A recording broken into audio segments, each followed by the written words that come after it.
Pri naših južnih sosedih sem večkrat slišala za magijo las. Uroke, čarovnije naj bi vedno zganjali z lasmi. Ampak zakaj ravno z lasmi? Pa tudi, zakaj so vojake pobrili? Zaradi uši ali zaradi česa drugega? Pa zakaj dolga brada pa dolgi lasje vedno pri modrecih? Zakaj muslimanke ne kažejo svojih las, jih zakrivajo v rutah? Vse to nakazuje, da so lasje morda več, kot si mi mislimo.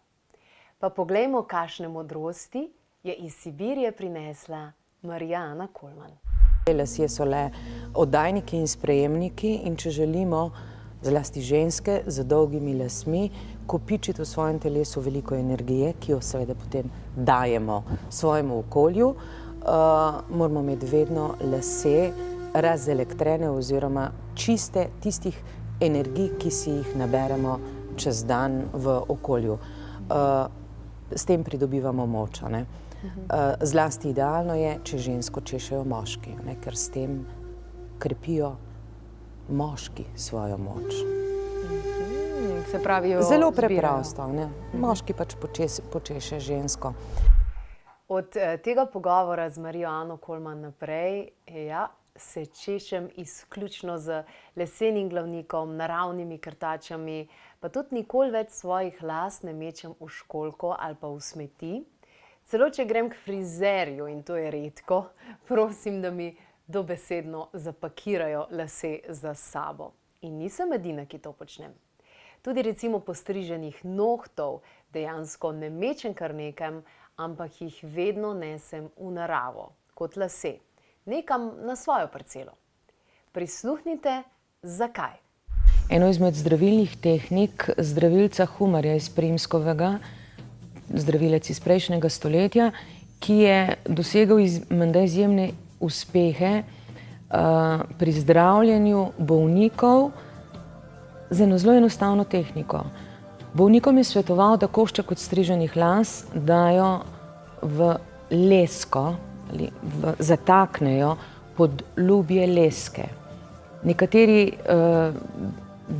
zdravilci še danes uporabljajo te stara znanja in lase ali odstrižene ali pač tiste, ki ostanejo, ko se češemo, zakopljajo pod plodonosno drevo, običajno je to jablana.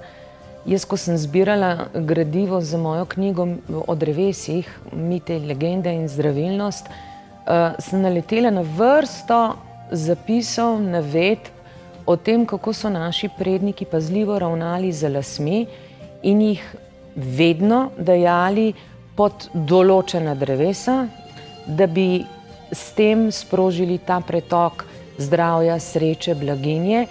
Nikoli jih niso metali stran.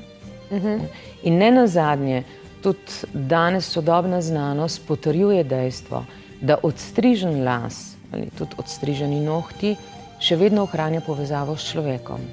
Zato odstriženi lasje ali pa lasje, ki ostanejo po česanju, nikakor ne sodijo ne v straniščno školjko, ne v smeti, ker okolje, v katerem se znajde del nas, zagotovo ne deluje vzpodbudno in pozitivno na naše zdravje in tudi na naše energijsko stanje. Ko si boste danes pred spanjem počesali lase, spomnite se na te modrosti in podelite jih še s kom. Menda je zelo nepriporočljivo, da sam posegaš v svoje lase.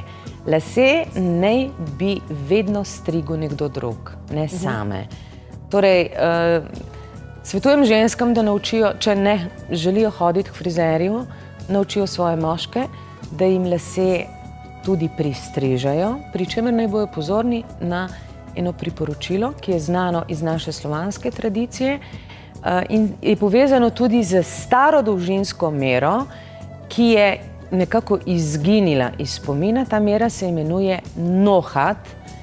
Gre za dolžino 1,11125 centimetra in to je dolžina, za katero je dovoljeno pri vsakokratnem striženju skrajšati lase. torej nič več kot dolžina nohta. Aha, kaj če imaš pa dolge nohte? 1,125 cm, torej na to dolžino. Se pravi, tukle. Sicer pa naše babice, mislim, da so to modrost poznale, žensko ne bi razčesaval moški. Na klepetobkavi.si lahko pod zavihkom brezplačno najdete cel preročnik popolne prenove lasišča in las ter knjižico, kjer je magija las podrobneje opisana na vseh 3 holističnih stebrih.